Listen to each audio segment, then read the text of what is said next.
جنگ کے بعد ملکوں کی تقسیم۔ یہ ارادے اور منصوبے تھے جنہیں لے کر حق پرست مغربی قومیں جنگ میں شریک ہوئی تھیں۔ آئیے اب ہم دیکھیں کہ جنگ کے بعد انہوں نے اپنی حق پرستی کا کس طرح ثبوت دیا۔ جنگ کے آخری ایام میں دو واقعات ایسے پیش آ گئے جنہوں نے اس نقشے کو بہت کچھ بدل دیا جو 1915 سے 1917 کے درمیان خفیہ معاہدوں کے ذریعے سے قائم کیا گیا تھا۔ ان میں سے ایک واقعہ تو امریکہ کا شریک جنگ ہونا تھا اور دوسرا روس کا انقلاب۔ امریکہ نے یورپ کے معاملات سے بے تعلق رہنے کی قدیم پالیسی کو چھوڑ کر جنگ میں صرف اس لیے شرکت کی تھی کہ وہ اپنی تجارت کی کامیابی کے لیے امن کا خواستگار تھا۔ لہٰذا اس کی انتہائی کوشش یہ تھی کہ جنگ کے بعد غنائم جنگ کی تقسیم میں ایسی بے اعتدالیاں نہ ہونے پائیں جن سے ایک دوسری جنگ کی بنیاد پڑنے والی ہو۔ دوسری طرف روس جس بادشاہی حکومت کے ماتحت جنگ میں شریک ہوا تھا، 1917 کے آخر میں اس کا تختہ الٹ گیا اور اس پر بولشوک جماعت کا غلبہ حاصل ہو گیا جو انگلستان، فرانس اور اٹلی کی اغراض کے لیے جرمنی سے بھی زیادہ خطرناک تھی۔ اس لیے غنائم جنگ کی تقسیم میں روس کا جو حصہ مقرر کیا گیا تھا وہ سارا کا سارا منسوخ کر دیا گیا اور حق پرست اتحادیوں کو ایک نیا نقشہ بنانا پڑا جس میں امریکہ کے امن خواہانہ جذبات کی رعایت بھی ضروری تھی۔ بیان کیا جا چکا ہے کہ 1917 کے خفیہ معاہدے میں فرانس نے روس کے ساتھ یہ معاہدہ طے کر لیا تھا کہ دریائے رہائن کے مغربی جانب کا تمام علاقہ جرمنی سے چھین کر فرانس کے ساتھ ملحق کر دیا جائے گا۔ اسی زمانے میں پرنس 60 نے جب صدر جمہوریہ فرانس ایمپور انقارہ کے سامنے علاقہ رہائن کے غیر جانبدار علاقہ قرار دینے کی تجویز پیش کی تو حق پرست فرانس کے صدر محترم نے مسکرا کر فرمایا تھا کہ آدمی کے لیے ضروری نہیں ہے کہ جو کچھ دل میں ہو اس کو ہمیشہ ظاہر بھی کر دیا کرے، عملاً میرے خیالات بھی وہی ہیں جو آپ کے ہیں۔ اس طرح فرانس نے دوران جنگ ہی میں جرمنی کے ساتھ وہی عمل کرنے کی ٹھان لی تھی جو 1870 میں جرمنی نے اس کے ساتھ کیا تھا، لیکن اسے معلوم تھا کہ رہائن کے زرخیز علاقے کا فرانس کے ساتھ الحاق امریکہ اور انگلستان دونوں کی پالیسی کے خلاف ہے، اس لیے اس نے جنگ کے زمانے میں اپنے اس ارادے کو پوشیدہ رکھا۔ اختتام جنگ کے بعد جب اس نے صلح کانفرنس میں یہ مطالبہ پیش کیا تو جیسا کہ امید تھی امریکہ اور انگلستان دونوں نے اس تجویز کی سختی کے ساتھ مخالفت کی۔ صلح کانفرنس میں اس پر تیز گفتگویں ہوئیں اور فرانس کے انتہائی اصرار کے باوجود دونوں طاقتیں دائمی الحاق پر کسی طرح راضی نہ ہوئیں۔ آخر موسیو کلیمنشو نے، جو اس وقت فرانس کے رئیس انوار تھے،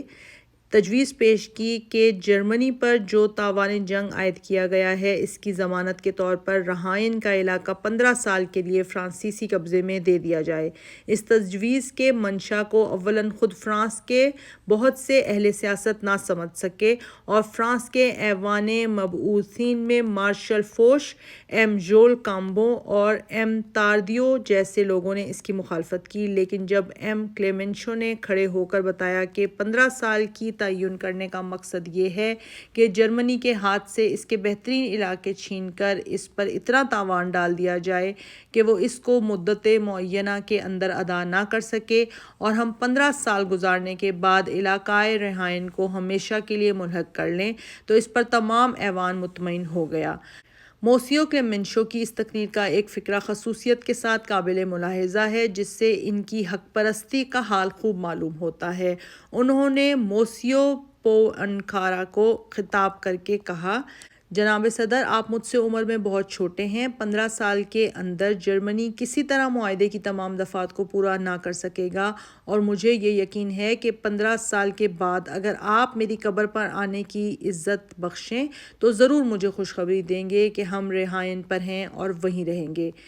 یہ چال کامیاب ہو گئی۔ فرانس نے اپنے حلیفوں سے اس تجویز کو منظور کرا لیا اور اس کا مقصد پورا کرنے کے لیے جرمنی کو شیلیشیا کے کوئلے کی دولت سے بھی محروم کر دیا گیا تاکہ وہ اس گراں قدر تاوان کو جو کسی طرح 15 سال کے اندر ادا نہ کر سکے جو معاہدہ فرسائی میں اس پر عائد کیا گیا تھا۔ اس کے ساتھ ہی اس نے پولینڈ کی نئی ریاست کا نقشہ اس طرح مرتب کرایا کہ اس سے مشرقی پروشیا دولت پروشیا کے باقی علاقوں سے بالکل منقطع ہو گیا اور ایک ایسی مشکل صورتحال پیدا ہو گئی ہے جس کا حل بغیر اس کے نہیں ہو سکتا کہ جرمنی جنگ عظیم کے مصائب سے افاقہ پاتے ہی سب سے پہلے پولینڈ کے ساتھ الجھ جائے۔ پھر 1922 میں جب فرانس کو اندیشہ ہوا کہ جرمنی ان تمام باتوں کے باوجود 15 سال کے اندر رہائن کو واگزار کرا لینے میں کامیاب ہو جائے گا، تو اس نے اپنے شکار پر ایک اور ضرب لگانے کا فیصلہ کیا۔ مجلس الوزراء کی مالی کمیٹی کے صدر موسیو داریک اس سوال پر غور کرنے کے لیے مقرر کیے گئے کہ روہر کا علاقے پر قبضہ کرنا کس حد تک مفید ہو سکتا ہے۔ انہوں نے کافی عرصہ تک غور کرنے کے بعد مجلس الوزراء کے سامنے ایک خفیہ رپورٹ پیش کی، جس میں وہ سفارش کی گئی کہ روہر کے علاقے پر صرف عارضی ہی نہیں بلکہ مستقل قبضہ کر لیا جائے۔ چنانچہ اس سفارش کے مطابق 1923 کی ابتدا میں فرانس نے روہر پر اپنی فوجیں بھیج دیں اور جرمنی کو اس علاقے سے محروم کر دیا جس پر اس کی صنعتی و معاشی زندگی کا تمام تر انحصار تھا۔ موسیو داریک نے اپنی اس رپورٹ میں جن وجوہ کی بنا پر یہ سفارش پیش کی تھی وہ بھی خود انہی کی زبان سے سننی چاہیے۔ وہ لکھتا ہے، 1913 میں تمام جرمنی کی کانوں سے 191 ملین ٹن کوئلہ نکلا تھا، جس میں سے 115 ملین ٹن صرف روہر کا تھا۔ ان میں سے 15 ملین ٹن کے قریب روک لیا گیا اور 10 ملین ٹن گیس پیدا کرنے میں 45 ملین ٹن دوسرے معاون نکالنے میں استعمال کیا گیا۔ دیگر معاون جو جرمنی میں تقریباً 32 ملین ٹن نکلے تھے، ان میں سے 25 ملین ٹن صرف روہر کے تھے۔ علاوہ بری ارق کشی کے اثناء میں روہر کے کارخانوں سے 5 lakh ton sulphate of ammonia اور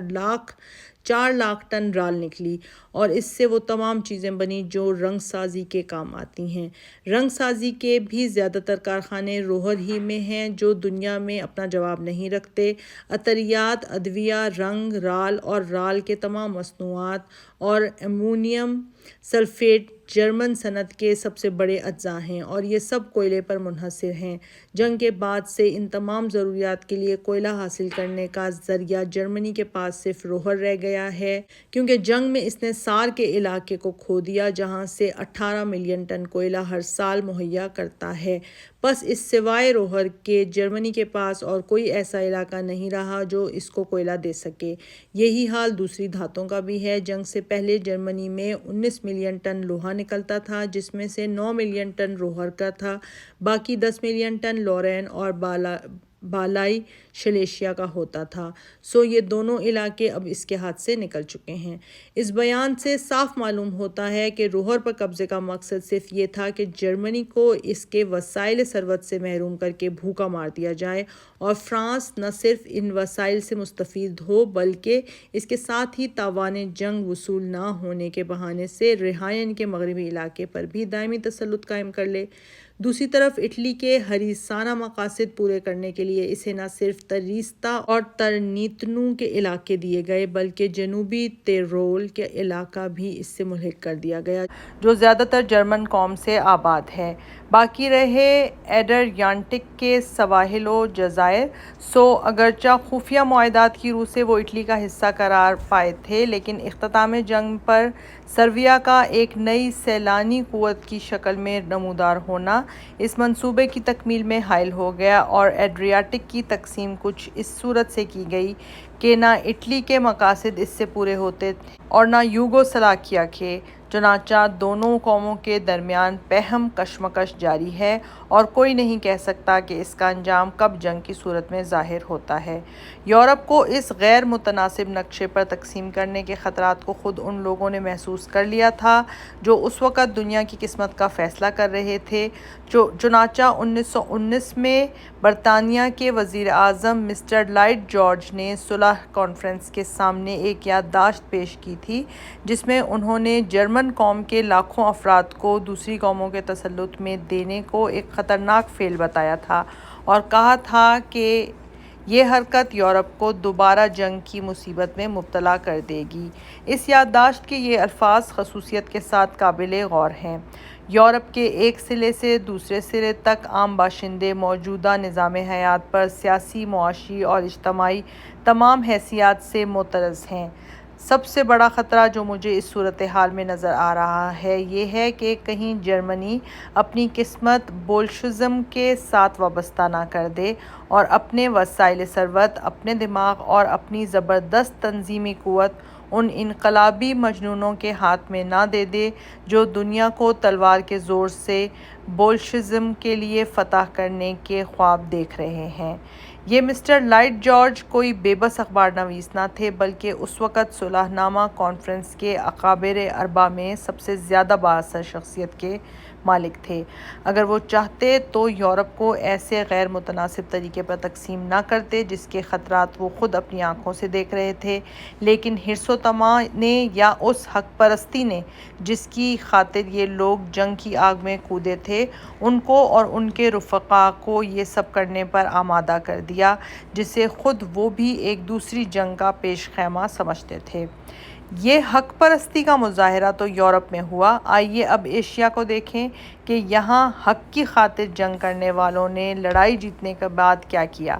عرب کی تقسیم کے متعلق 1915 اور 1916 میں جو خفیہ سمجھوتے ہوئے تھے ان کا حال اوپر گزر چکا ہے۔ ان سمجھوتوں کے مطابق دوران جنگ ہی میں عراق، شام اور فلسطین برطانیہ اور فرانس کے درمیان تقسیم ہو چکے تھے، لیکن جنگ کے آخر تک عربوں کو برابر یقین دلایا جاتا رہا کہ یہ جنگ محض ان کو ترکی کے پنجۂ ستم سے آزاد کرانے اور ان کی ایک مستقل سلطنت بنانے کے لیے لڑی جا رہی ہے۔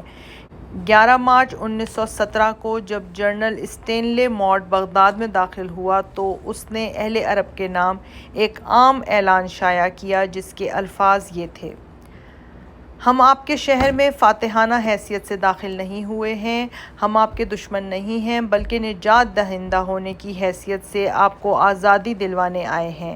بغداد کے باشندوں کو جان لینا چاہیے کہ ہم ان کے ملک پر حکومت نہیں کرنا چاہتے، ہمارا مقصد تو یہ ہے کہ ان کے علماء و فقہا کی دیرینہ آرزوئیں پوری ہوں، ان کا ملک ایک مرتبہ پھر آزاد ہو اور اس میں ایسے آئین و قوانین نافذ ہوں جو ان کی مقدس شریعت اور قومی روایات کے مطابق ہوں۔ جنگ کے خاتمے پر فرانس اور انگلستان کی جانب سے ایک مشترک منشور بلاد عرب میں شائع کیا گیا جس میں نہایت بلند آہنگی کے ساتھ یہ دعویٰ کیا گیا تھا کہ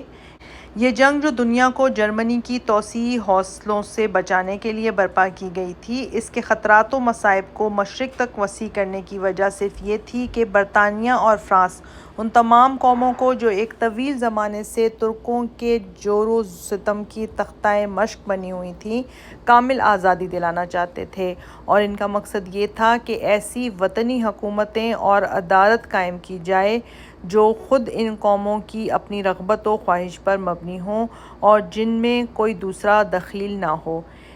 لیکن ان لفظی اعلانات کے ساتھ جب عربوں نے اتحادیوں کا عمل یہ دیکھا کہ شام کے سواحل پر فرانس کی فوجیں مسلط ہیں اور عراق و فلسطین میں انگریزوں کا پنجہ استبداد متصولی ہے تو ان کو معلوم ہو گیا کہ حقیقتاً ان کے ساتھ غدر کیا گیا ہے اور یہ چال محض ترکوں اور عربوں میں نفاق ڈال کر ملک چھیننے کے لیے چلی گئی ہے۔ آخر انہوں نے عراق، شام اور فلسطین میں آزادی کی جدوجہد شروع کی اور شام میں امیر فیصل بن حسین کے تحت ایک وطنی حکومت قائم کر لی۔ اسی اثناء میں خود اتحادیوں کے درمیان غنائم میں جنگ کی تقسیم پر تنافس و تباغض کا سلسلہ شروع ہو گیا۔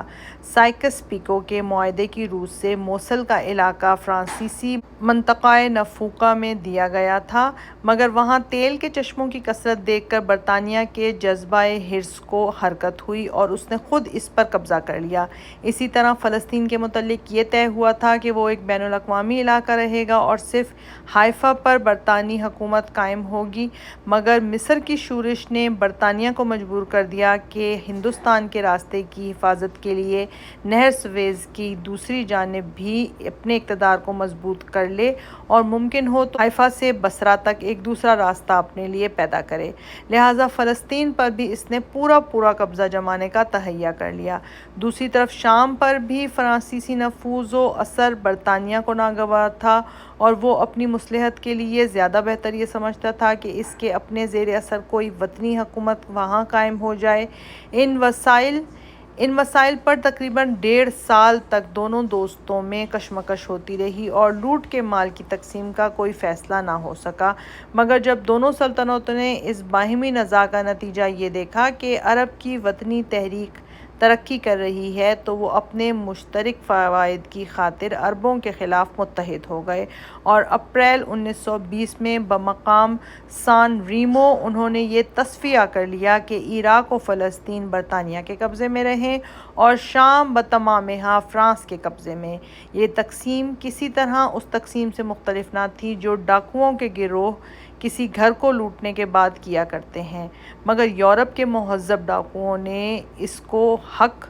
اور انصاف کا رنگ دینے کی کوشش کی اور دنیا کو دھوکہ دینے کے لیے ظاہر کیا کہ یہ تینوں ملک ان کو جمعیت اقوام کی طرف سے انتداباً دیے گئے ہیں، حالانکہ نہ کسی جمعیت اقوام کو یہ حق پہنچتا ہے کہ کسی قوم کو بھیڑ بکریوں کی طرح دوسری قوم کی ملک میں دے دے۔ نہ اس وقت تک جمعیت اقوام کا کوئی اجتماع ہوا تھا اور نہ انتداب کے متعلق کوئی فیصلہ کیا گیا تھا۔ بہرحال اس قرارداد کے مطابق شام فرانس کی ملک بن گیا۔ اس کے بعد ہی جنرل گورڈ نے 1,00,000 فوج کے ساتھ شامیوں کی قومی حکومت پر حملہ کر لیا اور انہی عربوں کو تلوار کے زور سے اطاعت و بندگی پر مجبور کیا جنہیں 4 سال پہلے دوست بنایا گیا تھا، جن کی مدد سے ترکوں کو شکست دے کر ملک فتح کیا گیا تھا، جن کو 2 سال پہلے تک یقین دلایا گیا تھا کہ ہم محض تم کو آزاد کرنے کے لیے جنگ کر رہے ہیں، جن سے جنگ کے بعد تک یہ وعدہ کیا جاتا رہا تھا کہ تمہارے ملک پر خود تمہاری حکومت قائم ہوگی۔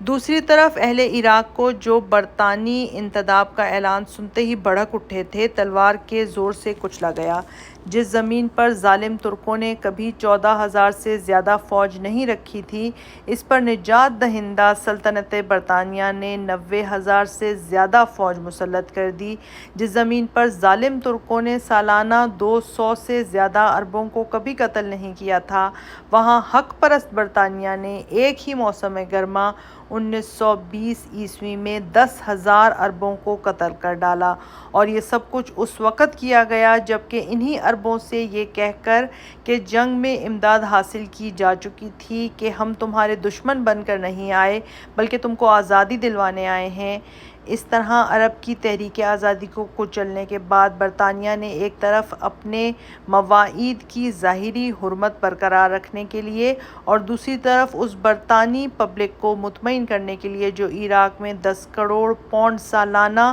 مدہش اصراف سے سخت ناراض تھی، یہ ضروری سمجھا کہ عراق پر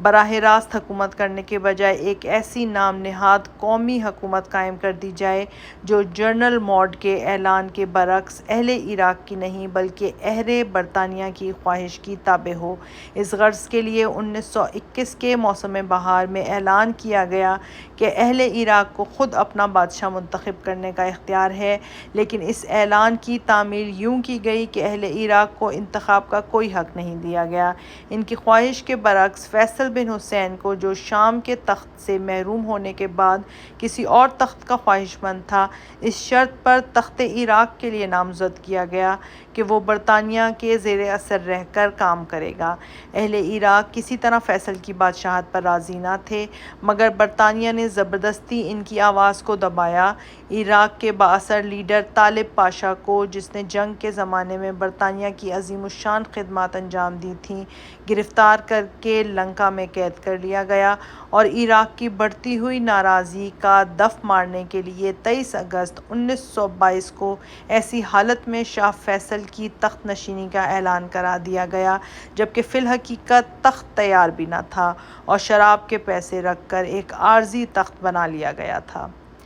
اس طرح فیصل کو عراق کا بادشاہ بنانے کے بعد اسی برطانیہ نے جو عراقیوں کو نجات دلانے کے لیے عراق گیا تھا، تخت شاہی کی قیمت طلب کی۔ وہ قیمت کیا تھی؟ وہ صرف یہ تھی کہ عراق کو ایک ایسا معاہدہ کرنے پر مجبور کیا گیا جس کی روح سے وہ بالواسطہ پورے طور پر برطانوی اثر و اقتدار کے تحت آ جاتا ہے اور اس کی قسمت کا فیصلہ ہمیشہ کے لیے برطانیہ کے ہاتھ میں رہتا ہے۔ یہ معاہدہ عراقی قوم کو ایک لمحے کے لیے بھی منظور نہ تھا، مگر دنیا کو دھوکہ دینے کے لیے اس پر عراقی قوم کی رضامندی ثبت کرانے کا یہ انوکھا طریقہ ایجاد کیا گیا کہ اسے آدھی رات کو عراق کی مجلس وطنی میں شامل کیا گیا۔ ارکان مجلس کو بستروں سے اٹھا کر پولیس کی معرفت بلوایا گیا اور جبراً ان سے ووٹ لے کر اعلان کر دیا گیا کہ عراقی پارلیمنٹ نے معاہدے کی تصدیق کر دی ہے۔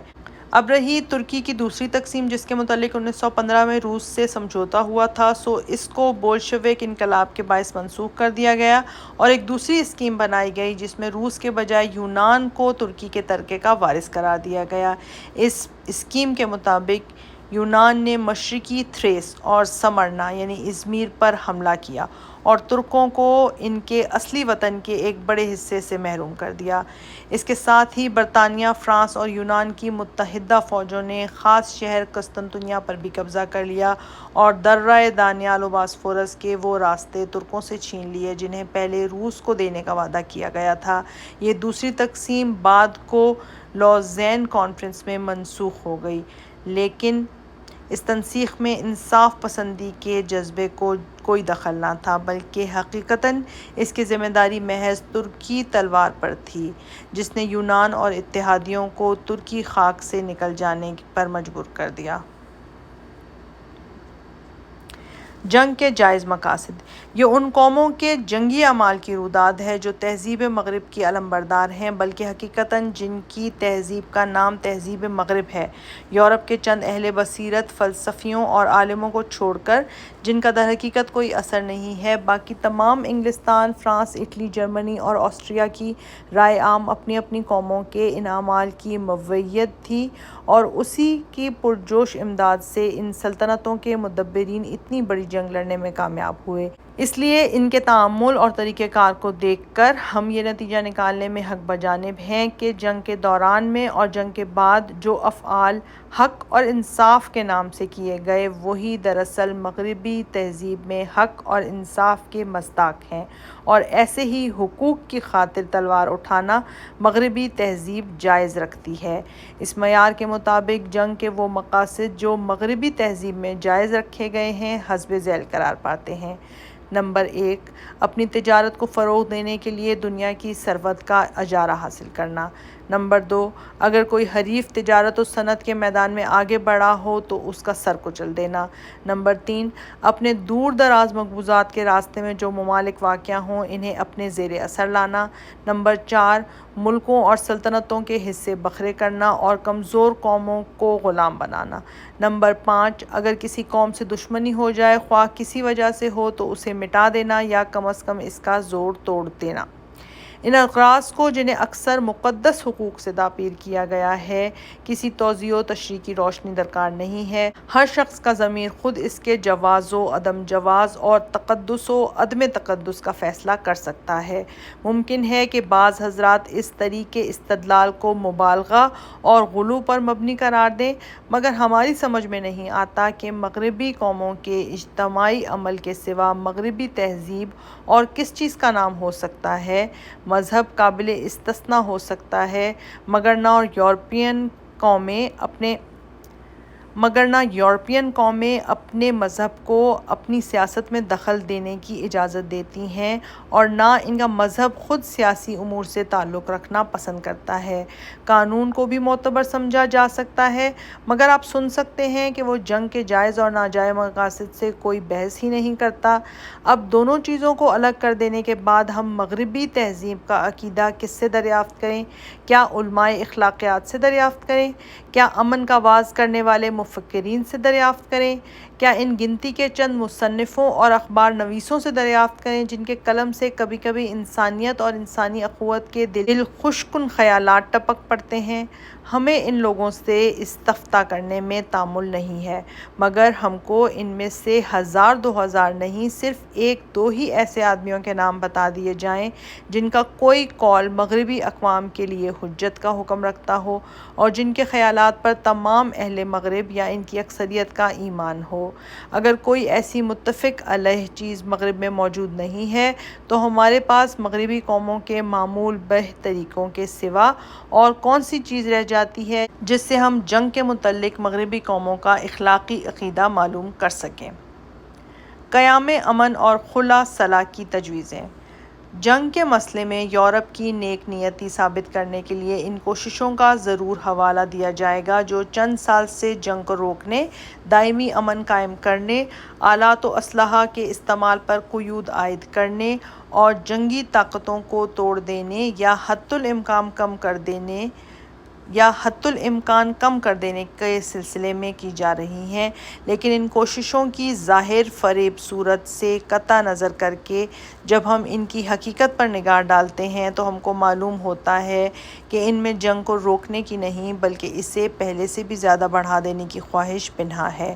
تخفیف اسلحہ کی تجویز رسمی طور پر سب سے پہلے 1898 میں پیش کی گئی۔ اگست 97 میں زار روس کی جانب سے بڑی بڑی سلطنتوں کو ایک سرکولر بھیجا گیا تھا جس میں ایک بین المللی اجتماع کی ضرورت ظاہر کرتے ہوئے لکھا تھا: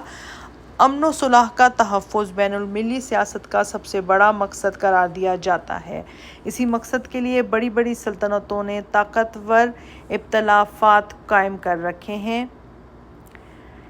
اسی امن کی ضمانت کے لیے انہوں نے اپنی فوجی طاقت کو اس قدر بڑھا دیا ہے کہ اس سے پہلے اتنی طاقت کبھی نہ دیکھی گئی تھی، اور وہ اسے برابر ترقی دیے جا رہے ہیں اور اس کی خاطر کسی قربانی میں تامل نہیں کرتی، لیکن اس کے باوجود وہ شریف تر مقصد یعنی قیام امن کسی طرح حاصل نہیں ہوتا۔ روز افزوں مالی مصارف عام رفاہیت اور خوشحالی کے چشموں کو خشک کیے دے رہے ہیں۔ قوموں کی ذہنی و جسمانی طاقت، ان کی محنت اور ان کا سرمایہ سب کچھ اپنے اصلی مصرف کے بجائے ایسے کاموں میں صرف ہو رہا ہے جن سے کوئی منفعت حاصل نہیں ہوتی۔ کروڑوں روپیہ تخریب کے ان آلات کی ساخت میں صرف ہو رہا ہے جو آج چاہے سائنس کے منتہائے کمال ہوں مگر کل اسی میدان میں کسی نئے اکتشاف سے اپنی قدر و قیمت ضرور کھو دیں گے۔ اس کی بدولت قومی تہذیب، اقتصادی ترقی اور دولت کی پیداوار یا تو خطرے میں پڑ گئی ہے یا اس کا نشو و نما رک گیا ہے۔ مزید برآں جس نسبت سے ہر سلطنت کی فوجی قوت میں اضافہ ہوتا ہے اسی نسبت سے اس مقصد کا حصول بعید تر ہوتا جا رہا ہے جسے سلطنتیں حاصل کرنا چاہتی ہیں۔ معاشی مشکلات جو زیادہ تر فوجوں کے ناقابل برداشت حد تک بڑھ جانے سے پیدا ہوتی ہیں، اور وہ دائمی خطرات جو آلات جنگ کی اتنی کثرت میں مضمر ہیں، ہمارے موجودہ زمانے کی ہتھیار بند صلح کو ایک جاں گسل بوجھ کی صورت میں تبدیل کر رہے ہیں جن کا اٹھانا باشندوں کے لیے مشکل تر ہوتا جا رہا ہے۔ بس یہ بالکل ظاہر معلوم ہوتا ہے کہ اگر یہ صورتحال قائم رہی تو وہ لازماً دنیا کو اس مہلکہ کی طرف لے جائے گی جس سے بچنا مقصود ہے اور جس کے آلام کا محض تصور ہی انسانی فکر کے لیے بہت ہولناک ہے۔ 30 سال پہلے ایک ایسی سلطنت کی جانب سے ظاہر کیے گئے تھے جو خود جنگی تیاریوں اور جنگ آزمائی کے ارادوں میں سب سے پیش تھی۔ جس وقت دنیا میں ان خیالات کی اشاعت ہوئی تو ہر طرف سے ان کا خیر مقدم کیا گیا، مبارکباد کی صدائیں بلند ہوئیں اور دنیا کی بہت سی سلطنتوں نے بین المللی کانفرنس کی دعوت پر لبیک کہا۔ چنانچہ دوسرے ہی سال 1899 میں پہلی ہیگ کانفرنس منعقد ہوئی جس کے لائحہ عمل کی سب سے پہلی دفعہ یہ تھی کہ جلد سے جلد بری و بحری قوتوں کے روز افزوں ترقی کو روکا جائے، لیکن جب کانفرنس کے مباحث شروع ہوئے تو بہت جلدی یہ منکشف ہو گیا کہ سلطنتوں میں تخفیف اسلحہ کی طرف کوئی میلان نہیں ہے۔ مسٹر ہولس جو کانفرنس میں امریکہ کے نمائندے بن کر آئے تھے اس رنگ کو ابتدا ہی میں سمجھ گئے تھے اور انہوں نے نہایت صفائی کے ساتھ یہ کہہ دیا تھا کہ ہر شخص جو سادہ لوحی کی بنا پر تخفیف اسلحہ کی تجویزوں سے توقعات وابستہ کیے بیٹھا ہے یا یہ امید رکھتا ہے کہ ایک بین المللی عدالت عالیہ ایک بین المللی پولیس کے ساتھ قائم ہوگی اور اس کے فیصلے دنیا پر نافذ کرائے جائیں گے، اس کو آخر میں یقیناً مایوس ہونا پڑے گا۔ چنانچہ یہی ہوا۔ کانفرنس نے پہلے تو خلا صلاح کی تخفیف اسلحہ کی تجویز پر غور ہی کرنے سے اعراض کیا، پھر جب اس پر زیادہ زور دیا گیا تو ہر سلطنت کی طرف سے اعتراضات کی بوچھار شروع ہو گئی۔ آخر اس مسئلے کو محض ایک ریزولوشن پاس کر کے ختم کر دیا گیا جس کے الفاظ یہ تھے: یہ کانفرنس یہ رائے رکھتی ہے کہ فوجی مصارف کو جو بحالت موجودہ دنیا پر ایک بھاری بوجھ ہیں کم کرنا نوع بشرا کی اخلاقی و مادی بہبود کے لیے حد درجہ مطلوب ہے۔ اس رائے اور حد درجہ مطلوب کی جو کچھ قیمت تھی وہ اس سے ظاہر ہے کہ پہلی ہیگ کانفرنس کے بعد سے دوسری ہیگ کانفرنس تک کسی ایک سلطنت نے بھی اس کا لحاظ نہ کیا اور جنگی قوتوں کی کمیت و کیفیت میں روز بروز اضافہ ہوتا چلا گیا۔ 1907 میں جب دوسری ہیگ کانفرنس منعقد ہوئی تو اس کا ایجنڈا میں خلائے صلاح کی تجویز کا ذکر تک نہ تھا، بلکہ تصریح کر دی گئی تھی کہ ایسے مسائل کو ہاتھ نہ لگایا جائے جو بری و بحری قوا کی تحدید سے تعلق رکھتے ہیں۔ تاہم بعض مسائل کی بنیاد پر پہلی کانفرنس کے ریزولوشن کا اعادہ کر دینا مناسب سمجھا گیا اور اس کے ساتھ یہ فقرہ بھی بڑھا دیا گیا، اور چونکہ اس وقت یعنی پہلی کانفرنس کے بعد سے تقریباً ہر سلطنت کے فوجی مصارف میں کافی اضافہ ہوا ہے، اس لیے یہ کانفرنس اعلان کرتی ہے کہ یہ امر خاص طور پر مطلوب ہے کہ سلطنتیں اس سوال پر دوبارہ سنجیدگی کے ساتھ غور کریں۔ اس قرارداد کا منشا صرف اس قدر تھا کہ سلطنتیں خلائے صلاح کے سوال پر محض غور کریں۔ چنانچہ سلطنتوں نے بہت سنجیدگی کے ساتھ غور کیا اور جس نتیجے پر پہنچیں وہ یہ تھا کہ اپنی جنگی تیاریوں کو اور زیادہ بڑھا دیں۔ جنگ عظیم سے تھوڑے عرصے پہلے یورپ کے ارباب فکر میں پھر اس سوال پر بحث و مباحثے کا سلسلہ شروع ہوا تھا کہ جنگ کو بجبر روکنے کی مناسب تدابیر کیا ہو سکتی ہیں اور بین المللی قانون کس حد تک ان کی اجازت دیتا ہے، لیکن ابھی ان سوالات پر گفتگو ہو ہی رہی تھی کہ جنگ چھڑ گئی اور دنیا ایک دوسرے اور اہم تر سوال یعنی بقائے حیات کے سوال کو حل کرنے میں منہمک ہو گئی۔ اگرچہ بعض تخیل پرست اب بھی گوشائے عزلت میں بیٹھے خلائے صلاح اور منع اسلحہ سازی کی تجویزوں پر کلام کیے جا رہے تھے اور جنگ کو زبردستی روکنے کے وسائل پر غور کرنے میں مشغول تھے، مگر عملی دنیا میں ہر آن ان کے خیالات کی تردید ہو رہی تھی۔ دنیا کے لوگوں کو ان کے افکار پر غور کرنا تو درکنار ان کو سننے کی بھی فرصت نہ تھی، تاہم ان کا اتنا اثر ضرور ہوا کہ حکومت امریکہ نے سرکاری طور پر اس تحریک کو اٹھانا قبول کر لیا اور 22 جنوری 1917 کو صدر جمہوریہ امریکہ مسٹر ولسن نے سینٹ کے نام ایک طویل پیغام بھیجا جس میں من جملہ اور امور کے ایک یہ تجویز بھی تھی: فوجوں کے استعمال میں اعتدال کو ملحوظ رکھا جائے جس میں قوائے حرب محض قیام امن کا ذریعہ ہوں، نہ کہ حملہ اور خود غرضانہ جبر و تشدد کا آلہ۔ اگر ہر ملک میں زبردست سامان جنگ کی صنعت اور افواج کی ترتیب کا سلسلہ جاری رہے تو دنیا کی قوموں میں سکون و اطمینان کا احساس کبھی پیدا نہیں ہو سکتا۔ بری و بحری افواج اور آلات جنگ کا مسئلہ نہایت اہم اور ضروری مسئلہ ہے جو اقوام عالم اور نوع بشرا کی آئندہ قسمت کے ساتھ گہرا تعلق رکھتا ہے۔ 1907 کے بعد یہ دوسرا موقع تھا جبکہ ایک مغربی سلطنت کی جانب سے خلائے صلاح کا مسئلہ باضابطہ چھیڑا گیا، لیکن اس مرتبہ یہ آواز پہلے سے بھی زیادہ بے معنی اور لغو تھی، کیونکہ جس سلطنت نے اسے بلند کیا تھا وہ خود جنگ میں شریک ہوئی اور اپنے عمل سے اس نے خود اپنے قول کی تردید کر دی۔ جمعیت اقوام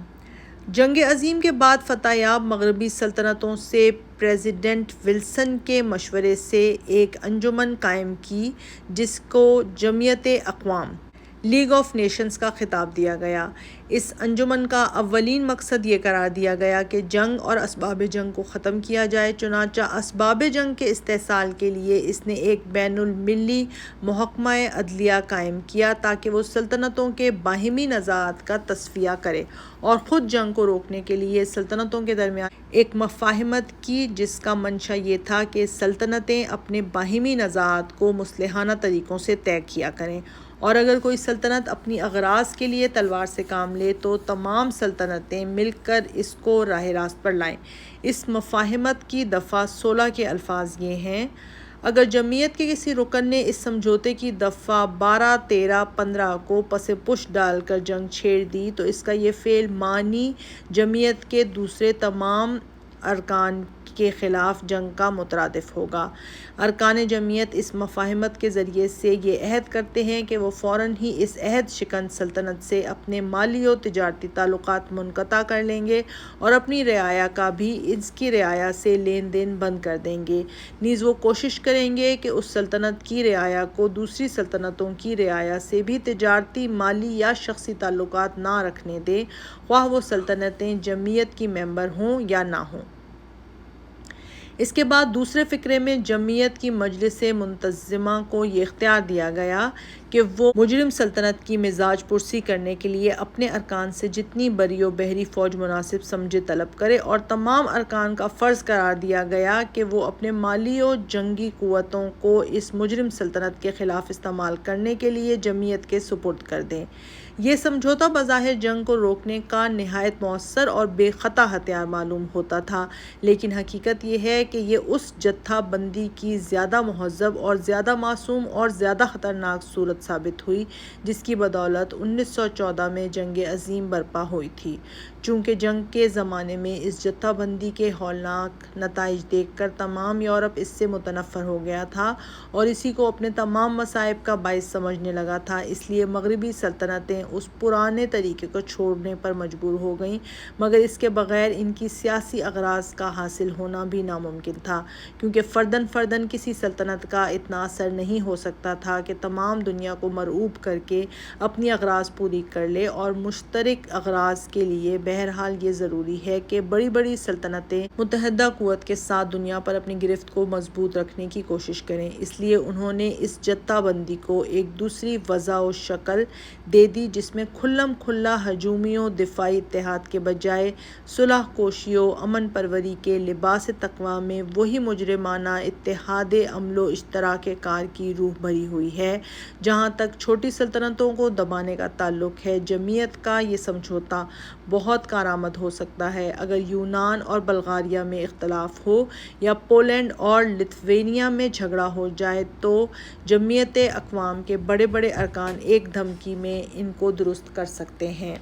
اس طرح صرف یہی نہیں ہوتا کہ چھوٹی چھوٹی لڑائیوں کا سلسلہ بند ہو سکتا ہے، بلکہ اس سے زیادہ بڑا فائدہ یہ ہوتا ہے کہ جمعیت کے لیڈروں کا رعب و اثر بھی ساری دنیا پر قائم ہو جاتا ہے اور وہ خدائی فوجدار بن کر نظام عالم میں ترمیم و تنسیخ کرنے، طاقتوں کو گھٹانے بڑھانے، مرغوب قوتوں کو ممنوع کرنے اور غیر مرغوب قوتوں کو خوفزدہ کرنے کی خدمات بڑی خوبی کے ساتھ انجام دے سکتے ہیں۔ لیکن اگر خود بڑی طاقتوں میں سے کوئی جمعیت کے سمجھوتے کی خلاف ورزی کر بیٹھے تو جمعیت اس پر کسی قسم کی کارروائی کرنا تو درکنار زبانی باز پرس کی بھی جرات نہیں کر سکتی، اور اگر وہ اس کی جرات کرے بھی تو اس کا کوئی اثر نہیں ہو سکتا۔ فرض کرو کہ آج انگلستان جمعیت کے سمجھوتے کی خلاف ورزی کر کے امن عام کے منافی کوئی جرم کرتا ہے، جمعیت کی کونسل اس پر غور کرنے کے لیے مجتمع ہوتی ہے،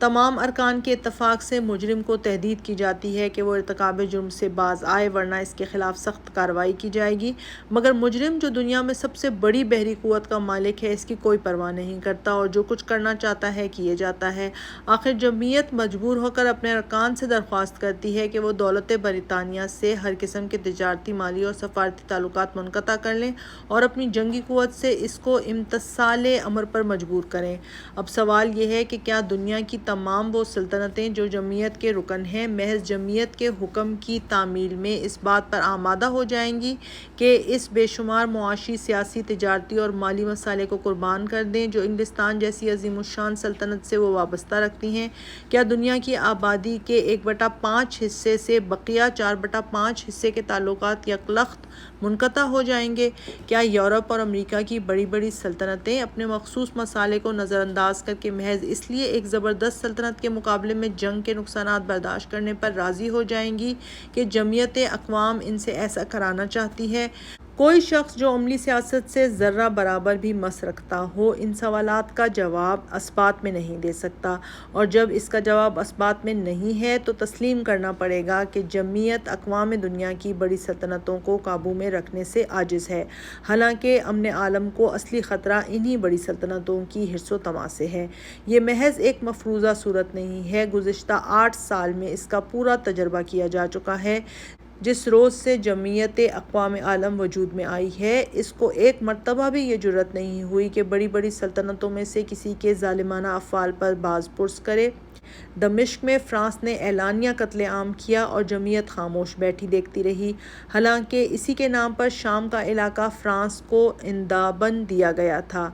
ریف کی چھوٹی سی قوم کو ہسپانیہ اور فرانس نے مل کر ہلاک کر دیا اور جمعیت ایک لفظ زبان سے نہ نکال سکی۔ اٹلی اور یوگوسلاویہ کے مسئلے میں جمعیت نے دخل دینا چاہا مگر اٹلی کی ایک دھمکی اس کا منہ بند کرنے کے لیے کافی تھی۔ برطانیہ نے عراق میں خون کی ندیاں بہا دیں مگر جمعیت نے پلٹ کر یہ بھی نہ پوچھا کہ جس ملک کو اس نے انتداب میں دیا گیا ہے اس کے ساتھ وہ کیا سلوک کر رہا ہے۔ پھر جمعیت کی پنچایت میں آج تک جتنے ایسے مسائل پیش ہوئے ہیں جو چھوٹی اور بڑی سلطنتوں کے درمیان متنازع فیہ تھے ان میں بھی ہمیشہ بڑی سلطنتوں کی جیت ہوئی اور کبھی یہ نہ دیکھا گیا کہ کسی کمزور کو طاقتور کے مقابلے میں کامیابی نصیب ہوئی ہو۔ موصل کا مسئلہ ابھی بالکل تازہ ہے، اس کو محض برطانیہ کی معاشی حرص کی خاطر جس طرح ترکی سے الگ کر کے عراق سے ملحق کر دیا گیا ہے اس سے یہ راز بالکل آشکار ہو جاتا ہے کہ جمعیت اقوام دراصل دنیا کے طاقتور سلطنتوں کا ایک جتھا ہے جس کو ان سلطنتوں نے زیادہ خوبصورتی کے ساتھ اپنی اغراض حاصل کرنے کے لیے قائم کر رکھا ہے۔ اس جتھے کی قوت جن قوموں کے خلاف استعمال کی گئی ہے اور کی جا رہی ہے اس میں ناراضی کے جذبات پیدا ہو گئے ہیں اور وہ اپنے حقوق بلکہ عین وجود کی حفاظت کے لیے ایک دوسرا جتھا قائم کرنا چاہتی ہیں تاکہ جب کبھی بڑی سلطنتیں اپنی متحدہ قوت سے ان کو دبانے کی کوشش کریں تو یہ بھی متحدہ قوت کے ساتھ ان کا جواب دے سکیں۔ یہ خواہش اگر قوت سے فعل میں آ گئی تو وہی 2 مقابل کے جتھے پھر بن جائیں گے جو جنگ عظیم سے پہلے بنے تھے اور دنیا میں پھر ایک عالمگیر جنگ برپا ہوگی جو شاید پہلے سے بھی زیادہ مہلک ہو۔ خلائے صلاح کی جدید تجویزیں۔ گزشتہ 7 سال سے یورپ اور امریکہ میں خلائے صلاح، تخفیف قوائے حربیہ اور تحریم جنگ کے مسائل پر پھر مختلف تجویزیں سرگرمی کے ساتھ زیر بحث آ رہی ہیں اور بہت سے خوشگمان لوگ ان کو مغربی اقوام کے حسن نیت کی دلیل سمجھ رہے ہیں، مگر واقعہ یہ ہے کہ اس تمام قیل و قال میں بھی حقیقت کا شائبہ تک نہیں ہے، چونکہ مغرب کے عام باشندے لڑتے لڑتے تھک گئے ہیں اور ان کو اپنی اجتماعی اور خصوصیت کے ساتھ تجارتی اور صنعتی زندگی میں سکون کی سخت ضرورت ہے، اس لیے وہ کم از کم دل بہلانے کے لیے ایسی تجویزوں اور خیالی باتوں کو سننا پسند کرتے ہیں جن سے سکون تو نہیں تو سکون کی موہوم توقع ہی قائم ہو جاتی ہے، ورنہ جہاں تک عمل کا تعلق ہے اس میں ان توقعات کے برآنے کا کوئی سامان نہیں ہے، بلکہ گزشتہ 7-8 سال کے اندر مغربی ممالک میں وسائل جنگ کو جو ترقی نصیب ہوئی ہے وہ تو اس سے پہلے کبھی بھی نہ ہوئی تھی، حتیٰ کہ 14 عیسوی میں بھی نہ تھی جبکہ تمام یورپ جنگ کی تیاریوں میں منہمک تھا۔ جنگ عظیم کے بعد 1921 عیسوی میں پہلی مرتبہ جمہوریہ امریکہ نے اس مسئلے کو چھیڑا اور اس کی تحریک سے نومبر 21 میں بمقام واشنگٹن ایک بین المللی کانفرنس منعقد ہوئی۔ اس کانفرنس کا مقصد بظاہر جنگی طاقتوں میں تخفیف کرنا تھا، مگر دراصل امریکہ، فرانس، جاپان اور اٹلی یہ چاہتے تھے کہ کسی طرح برطانیہ کی عظیم الشان بحری طاقت کو کم کیا جائے، کیونکہ ان سب ملکوں کی زندگی بحری تجارت پر منحصر ہے اور جب تک برطانیہ سمندر کی لہروں پر حکمران ہے اس وقت تک کوئی ملک اپنی تجارت کو محفوظ نہیں سمجھ سکتا۔ دوسری طرف برطانیہ کو یہ احساس تھا کہ اس کی زندگی کلیتاً بحری قوت کے تفوق پر منحصر ہے، اس لیے اس کی خواہش تھی کہ کوئی سلطنت اس کی برابری تک نہ پہنچ سکے۔ یہی باطنی کشمکش واشنگٹن کانفرنس کے مباحثات میں جاری رہی۔ ہر فریق دوسروں پر پابندیاں عائد کرنا چاہتا تھا، مگر جب خود اس کا اپنا سوال پیش آتا تو صاف کہہ دیتا کہ ہماری جنگی پالیسی دوسروں کے اثر سے بالکل پاک ہے۔ نتیجہ یہ ہوا کہ واشنگٹن کانفرنس اس سے زیادہ کچھ نہ کر سکی کہ اس نے 5 بڑی سلطنتوں کے درمیان بحری قوت کا تناسب مقرر کر دیا، اور اس کے بعد اسی امریکہ نے جو تخفیف اسلحہ کا علمبردار بن کر اٹھا تھا، 5 نئے ڈریڈ نوٹ تعمیر کرنے اور نہر پاناما کو جدید ترین آلات جنگ سے آراستہ کرنے کا تہیہ کر لیا۔ اسی واشنگٹن کانفرنس کے تحت البحر کشتیوں کا معاملہ بھی پیش ہوا۔ ان کشتیوں سے اصلی خطرہ انگلستان کو ہے، کیونکہ اسی کی زندگی سب سے زیادہ بیرونی ممالک کی درآمد پر منحصر ہے اور وہی سب سے زیادہ جنگی اور تجارتی جہازوں کا مالک ہے۔ جنگ عظیم میں ان کشتیوں نے اس کی بحری تجارت کو برباد کر کے جس طرح اس پر عرصہ حیات تنگ کر دیا تھا، اس کا سبق برطانیہ کو یاد تھا، اس لیے اس نے واشنگٹن کانفرنس میں اپنی ساری قوت اس کوشش میں صرف کر دی کہ تحت البحر کشتیوں کا استعمال ممنوع قرار دیا جائے۔ دوسری طرف فرانس خصوصیت کے ساتھ اس کا مخالف تھا، کیونکہ اس کی بحری قوت کمزور تھی اور برطانیہ کے مقابلے میں اس کے پاس اپنی حفاظت کا سب سے بڑا ذریعہ یہی تحت البحر کشتیاں تھیں۔ اس کے نمائندوں نے صاف طور پر کہہ دیا کہ یہ کشتیاں دراصل حملے کا ذریعہ نہیں ہیں بلکہ مدافعت کا ذریعہ ہیں، اور وہ ممالک انہیں استعمال کرنے پر مجبور ہیں جن کی بحری قوت کمزور ہو۔ آخر اس مسئلے میں امریکہ نے ایک متوسط راہ نکالی جس پر فریقین متفق ہو گئے، اور وہ یہ تھی کہ حالت جنگ میں غنیم کی تجارت کو برباد کرنے کے لیے تحت البحر کشتیوں کا استعمال ممنوع قرار دیا گیا۔ ایک اور میثاق زہریلی گیسوں کے استعمال کے متعلق بھی ہوا۔ اول 1899 کی ہیگ کانفرنس میں زہریلی اور دم گھوٹنے والی گیسوں کا استعمال ممنوع قرار دیا گیا تھا، جن کی برطانیہ نے سخت مخالفت کی تھی۔ پھر 1907 کی دوسری ہیگ کانفرنس میں برطانیہ بمشکل اس پر راضی ہو گیا، مگر امریکہ آخر وقت تک مخالف رہا۔ جنگ عظیم میں جرمنی اور اس کے حریفوں نے آزادی کے ساتھ ایک دوسرے کے خلاف ان گیسوں کو استعمال کیا، اور جو کچھ قانونی بندشیں تھیں وہ سب سلطنتوں کے متفقہ عمل سے ٹوٹ گئیں۔ اس کے بعد واشنگٹن کانفرنس میں پھر پچھلی قیود کی تجدید کی گئی، مگر دل سے اب بھی کوئی سلطنت اس کو قبول کرنے پر راضی نہ تھی۔ چنانچہ کانفرنس کے فرانسیسی نمائندے ایم ساراو نے اس پر دستخط کرتے وقت یہ نوٹ لکھ دیا کہ زہریلی گیسوں کے استعمال کو روکنے کی کوشش ناممکن العمل معلوم ہوتی ہے۔ مسٹر بارفور نے بھی برطانیہ کی طرف سے یہ تصریح کرنی ضروری سمجھی کہ یہ اقرار نامہ قوموں کو اپنی حفاظت کی ضرورت سے بے نیاز نہیں کرتا، جو ایک شریر دشمن کی جانب سے گیسوں کا استعمال کی صورت میں پیش آتی ہے۔ اسی بددلی کا نتیجہ یہ ہے کہ اب تک کسی سلطنت نے اس اقرار نامے کی باقاعدہ توثیق نہیں کی، اور قانونی حیثیت سے وہ اس وقت ایک بے معنی دستاویز ہے۔ واشنگٹن کانفرنس کے بعد اپریل 1922 میں مسٹر لائیڈ جارج کی تحریک میں جنیوا میں ایک پین یورپین کانفرنس منعقد کی گئی، جس کا مقصد یہ بتایا گیا تھا کہ آئندہ 10 سال کے لیے دول مغرب ایک دوسرے پر حملہ نہ کرنے کا عہد کر لیں اور تمام قومیں مل کر جنگ زدہ ممالک کی تعمیر جدید کریں۔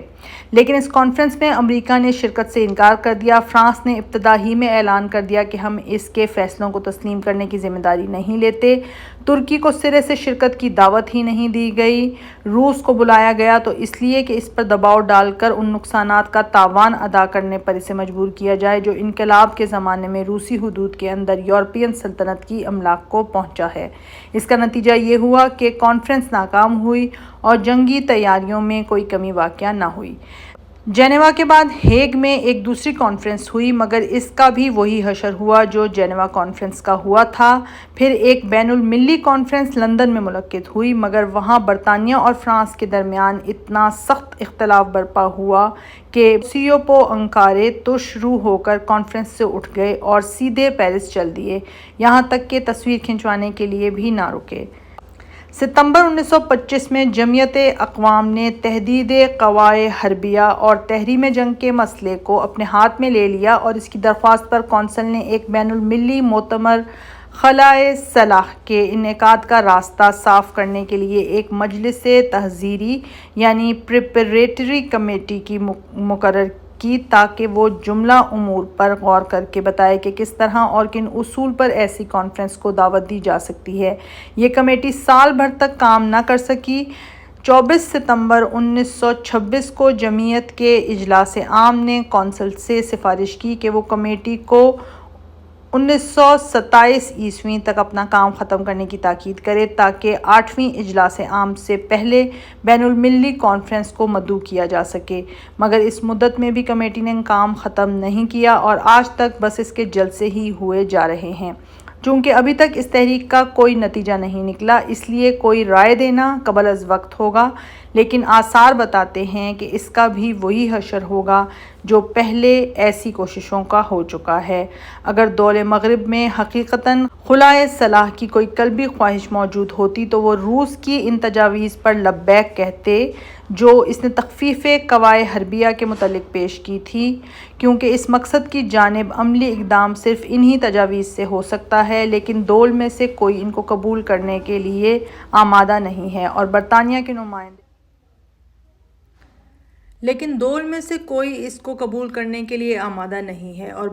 کے نمائندے لارڈ کشنڈن نے تو صاف کہہ دیا ہے کہ کامل خلائے صلاح قوموں کو غارت گری، لوٹ مار اور انقلاب کے خطرے میں مبتلا کر دے گا۔ اس سے ظاہر اور باطن کا فرق صاف معلوم ہو جاتا ہے۔ زبان سے تو بے شک اس قسم کی باتیں کہی جا رہی ہیں جن سے گمان ہوتا ہے کہ مغربی قومیں جنگ و خون ریزی سے بیزار ہیں، امن و صلح کی قدر شناس ہیں اور دل سے چاہتی ہیں کہ اپنے ابنائے نو کی تباہی کا کھیل چھوڑ کر اپنے اپنے قدرتی حدود میں اپنی تعمیر و ترقی کے لیے سرگرم عمل رہیں، مگر حال یہ ہے کہ ان قوموں کے درمیان شدید عداوتیں پرورش پا رہی ہیں، ان کے دلوں میں آتش فشاں مادے پک رہے ہیں، ان کی فوجیں تعداد اور قوت میں بڑھ رہی ہیں، ان کے آلات جنگ روز بروز ترقی کر رہے ہیں اور ہر قوم اس کوشش میں لگی ہوئی ہے کہ آئندہ جنگ میں اپنے حریفوں سے زیادہ طاقتور ثابت ہو اور تمام مخالف قوتوں کو مٹا کر اپنی برتری کا سکہ بٹھا دے۔ اس رقابت و مسابقت کو دیکھ کر کون کہہ سکتا ہے کہ دول مغرب میں امن پسندی کا حقیقی میلان موجود ہے اور جنگ جوئی سے وہ فی الواقع توبہ کر چکی ہے۔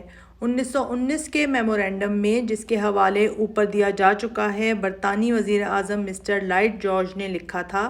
جمعیت اقوام کی کامیابی کی اولین شرط یہ ہے کہ سلطنت برطانیہ، ریاستہائے متحدہ امریکہ، فرانس اور اٹلی کے درمیان ایک سمجھوتہ ہو جائے جس کے مطابق ان سلطنتوں میں جنگی جہازوں کی تعمیر اور فوجوں کی تکثیر و توفیر کی مسابقت بند ہو جائے۔ جب تک جمعیت کی مفاہمت پر دستخط کرنے سے پہلے یہ نہ ہو لے گا، جمعیت محض ایک ازمہوکہ اور ایک سوانگ رہے گی۔ اس قول کے مطابق جمعیت اقوام ایک ازمہوکہ اور ایک سوانگ ثابت ہو چکی ہے۔ آج سلطنتوں کے درمیان جنگی طاقت بڑھانے کے لیے اس قدر تیزی کے ساتھ مقابلہ جاری ہے کہ اس سے پہلے کبھی نہ تھا۔ آج مغربی دنیا جنگ و پیکار کے لیے اتنی تیار ہے کہ 1914 میں بھی نہ تھی۔ آج مغربی تہذیب نے فوجوں کی کثرت، مہلک آلات جنگ کی ترقی، دیو ہیکل جنگی جہازوں کی صنعت، تباہ کن ہوائی جہازوں کی ساخت، زہریلی گیسوں اور غارت گر سامان جنگ کی تیاری سے انسانیت کو ہلاک و برباد کرنے کے لیے وہ سامان فراہم کیا ہے جس کی نظیر سے پوری تاریخ عالم خالی ہے۔ ان حقائق کو دیکھ کر کون ہے جو امن پسندی کی بناوٹی باتوں اور صلح کوشی کی نمائشی کانفرنسوں سے دھوکہ کھائے گا؟